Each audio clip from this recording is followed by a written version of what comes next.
The sound of the shofar is ringing throughout temples and synagogues all over the world during the high holy days. We'll watch a shofar maker take a horn like this and turn it into a ceremonial instrument. In a tiny garage in San Francisco, retired psychotherapist Maurice Kamens performs his magic. He starts with a raw horn. Horns are hollow. They're different from an antler in that an antler is solid. This is hollow. This is basically bone. Horns are the same material, made of the same material as your fingernail.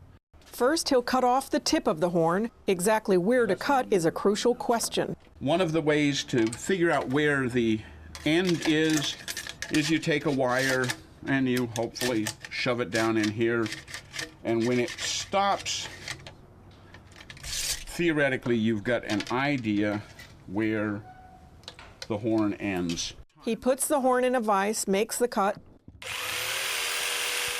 then drills out the hole, and already he's turned the horn into a musical instrument.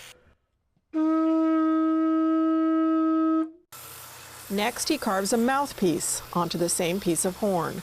If it really was a separate mouthpiece, it would render the horn not kosher and not able to use on any Jewish holiday. The final steps involve sanding with ever finer sandpaper and then polishing the horn. A shofar can come from the horn of any kosher animal, although cattle are prohibited. Maurice uses kudu, eland, gemsbok, and a dozen other kinds of horns. Bighorn sheep, ram's horn, similar but very different is the goat horn. And so the sounds for this one. Say the magic of it is just I'll build it, I'll put it together, and as you saw, within a few minutes, I've got a horn, then I've got a sense of what kind of sound I'm going to get out of it. What makes a good shofar is a good Baal Tekiah. The Baal Tekiah is the person who blows the shofar. I mean, what makes a good shofar?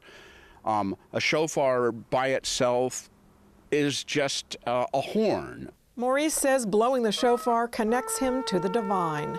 Transports me, and and my hope is that it transports everybody else that's listening to it. He's one of the few shofar makers in the world who does it as a hobby. He's made 400 to 500 of them in the last 20 years, and he gives most of them away. Maurice says it takes only 5 minutes in his workshop to get some sound out of a horn, but he says it takes at least 5 hours to get a shofar looking as beautiful as this. Rachel Silverman for JN1 in San Francisco.